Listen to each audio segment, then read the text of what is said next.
El 28 de diciembre de 1978, una gran conmoción. Un DC-8 United Airlines se estrella en un barrio residencial de Portland, Oregón, apenas a algo más de 9 kilómetros del aeropuerto.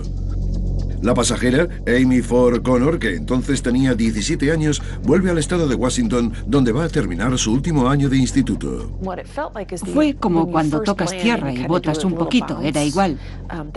Pensé que íbamos a aterrizar sin problemas. Es un final de pesadilla, para un vuelo que empezó como puramente rutinario. El vuelo 173 de United despega desde Denver a las 2:47 de la tarde.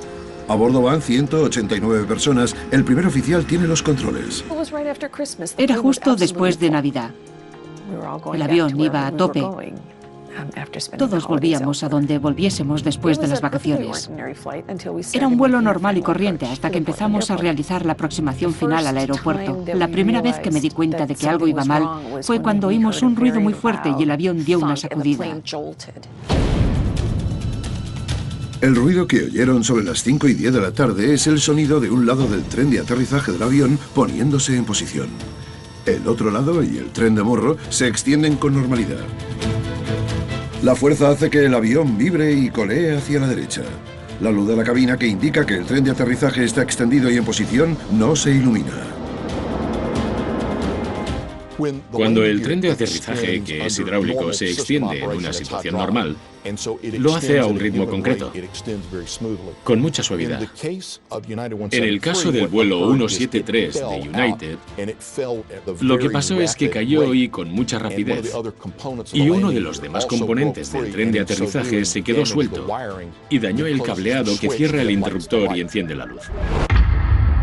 El capitán, Malburn McBroom, piloto veterano de United, no quiere aterrizar hasta asegurarse de que el tren de aterrizaje está en posición. Es porque, si no aguantase al tocar tierra, el avión podría sufrir daños graves y los pasajeros podrían salir heridos. El capitán quiere tiempo para identificar y resolver el problema. El piloto nos dijo por megafonía que teníamos problemas con el tren de aterrizaje y que seguiríamos un rato más en el aire, que era un problema muy normal y que no nos preocupásemos. El capitán McBroom tenía mucha experiencia. Contaba con miles de horas de vuelo, incluyendo más de 5.000 como capitán del DC-8 que llevaba esa noche. Era el señor experto en DC-8. Eso pudo hacerle creer que si se miraba un poco más los manuales y hablaba con los de mantenimiento, averiguaría si el tren de aterrizaje aguantaría. A las 5:14 de la tarde, Control Aéreo sabe que el vuelo 173 de United tiene problemas. El control de aproximación de Portland le da permiso al avión para que adopte un rumbo de espera, que es lo que hace durante la hora siguiente. Mientras, el capitán mantiene un estrecho contacto con la tripulación de la zona de pasajeros. No paraba de preguntarles a los auxiliares de vuelo cómo estaban, si estaban listos ellos y si la cabina de pasajeros estaba preparada. Le preocupaba mucho proteger a los pasajeros y no oía que los otros dos pilotos, el primer oficial y el ingeniero de vuelo, estaban cada vez más preocupados por el combustible. Los tripulantes están preocupados, pero no se lo dicen a las claras al capitán. Siguen centrándose en el problema con el tren de aterrizaje. Uno de los tripulantes volvió con una linterna porque fuera estaba oscuro para comprobar el tren de aterrizaje por si lo podía ver por la ventana. No sé si lo vio, pero fue la primera pista de que algo fallaba. Los DC-8 tienen indicadores mecánicos de la posición del tren de aterrizaje. Es una pieza que sale de la parte superior del ala y se ve. Si está levantada, el tren está en posición, si no, está replegado. Así tienes una indicación mecánica para verificar o desmentir lo que te dice la luz de la cabina de la posición del tren de aterrizaje. Cuanto más tiempo se pasa el avión en espera, más se alarman el primer oficial y el ingeniero de vuelo por lo del combustible. A las 5:50, a casi 29 kilómetros al sur del aeropuerto, uno de ellos habla, pero con poca convicción. El ingeniero de vuelo miró los indicadores y dijo que no había suficiente, que iban a ir muy justos. Pero en la época anterior a la CRM, no le discutías a tus superiores. CRM son las siglas inglesas de Gestión de Recursos de la Tripulación, la formación que dan todas las aerolíneas para mejorar la comunicación entre los tripulantes. La CRM acaba con las barreras comunicativas entre los tripulantes del avión.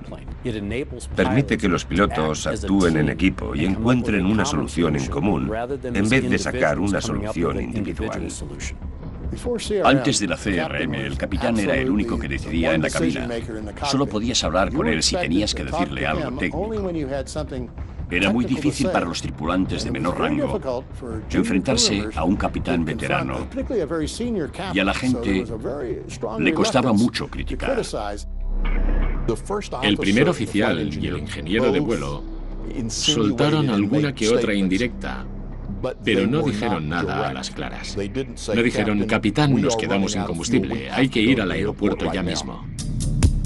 El DC-8 salió de Denver con más de 21.000 kilos de combustible. A las 5:55 solo quedan 1.814. Pero el capitán aún cree que van a poder llegar al aeropuerto. Los pasajeros no saben nada del problema del combustible. Lo que les preocupa es la posibilidad de aterrizar bien.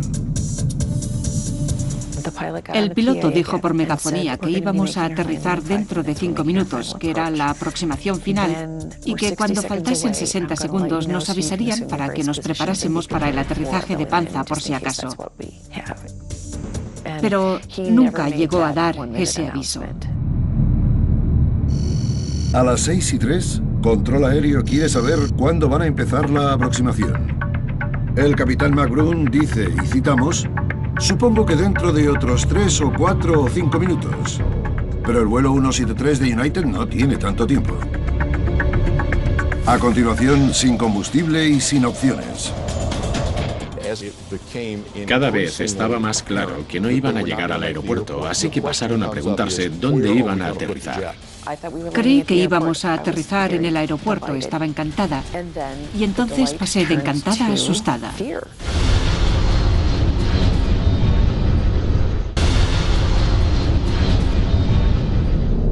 El vuelo 173 de United lleva más de 1 hora volando en espera cerca del aeropuerto de Portland, Oregón.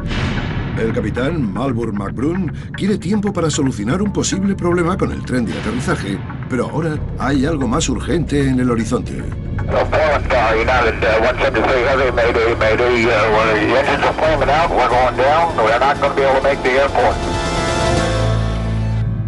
Cuando el piloto se pone en contacto con control aéreo, los pasajeros empiezan a ser conscientes de la creciente gravedad de la situación.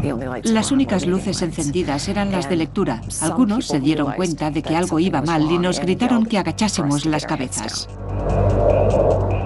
El avión se ha quedado sin combustible y se acerca a toda velocidad a una zona residencial. El capitán McBroom se dirige hacia la única zona sin iluminar que ve, entre las casas. El avión evita por los pelos un edificio de viviendas. Creía que íbamos a aterrizar en el aeropuerto. Estaba encantada. Y entonces pasé de encantada a asustada. Porque no sabía qué pasaba. Parecía que la cosa no iba a acabar nunca. Cuando el avión atraviesa los árboles, la sección frontal se desprende violentamente. No fue hasta que dejamos de movernos que me di cuenta de verdad de lo serio que era lo que había pasado. El avión está destrozado. 10 personas, todas sentadas en la sección frontal que se ha separado, mueren por el impacto. Los demás pasajeros están aturdidos.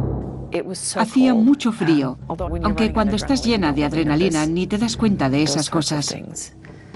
Salimos del avión y estábamos en un barrio que nadie sabía dónde estaba. Estábamos todos en plan, ¿y ahora qué? El avión de 4 motores cayó a 8 kilómetros al sureste del aeropuerto. Evitó un edificio de viviendas, pero derrumbó 2 casas vacías. Al llegar, los investigadores de la Junta Nacional de Seguridad del Transporte concluyen que no hay fuga de combustible, ni indicadores de combustible rotos, ni ningún problema con el avión. Entonces, ¿por qué se quedaron secos? La respuesta la tiene el registrador de voz de la cabina. Cuando escuché la grabación por primera vez, me di cuenta de que teníamos que dar explicaciones y de que el accidente no tendría que haber pasado. El doctor Al Diehl, por aquel entonces especialista en factor humano de la Junta, no puede evitar darse cuenta de que el registrador revela un parecido perturbador con otros accidentes recientes. El gigantesco TriStar dejó un rastro de 800 metros de restos en el pantano. Revisamos el accidente de los Everglades de Eastern Airlines, en el que murieron más de 100 personas. La cosa empezó con la luz del tren de aterrizaje. La tripulación se distrajo y se estrelló en el pantano. Irónicamente, un año antes de lo de Portland, pasó lo mismo con otro DC-8 de United, que le saltó la luz del tren. Fueron a identificar el problema y se estrellaron contra una montaña. Lo que tienen en común es la comunicación ineficiente o inexistente en la cabina. Este fallo de comunicación hace literalmente que se estrellen los aviones. Diehl sabe que hay que hacer algo para acabar con los accidentes. Intenta convencer a las aerolíneas para que adopten un nuevo proceso de formación desarrollado por la NASA, que se llama Gestión de Recursos de la Tripulación, CRM. La CRM dice que si vais a trabajar en equipo, hay que tomar las decisiones en equipo y llegar a una solución común, no a una individual que luego encajéis en la ecuación. Hasta ese momento solo enseñábamos el aspecto técnico del vuelo. Les enseñábamos a manejar la palanca y el timón, pero no había entrenamiento formal sobre cómo tomar decisiones. Me reuní con uno de los investigadores más importantes de la Junta y me dijo que si conseguía convencerles, iba a ser una revolución. El accidente más mortífero de la historia de la aviación le da a Diehl aún más pruebas convincentes que enseñarle a la Junta. En el desastre de Tenerife, dos 747 se chocaron en las Islas Canarias en 1977. Murieron 583 personas y la mayor parte de la culpa se le echó a la mala comunicación. Toda la cabina que tenía al lado desapareció.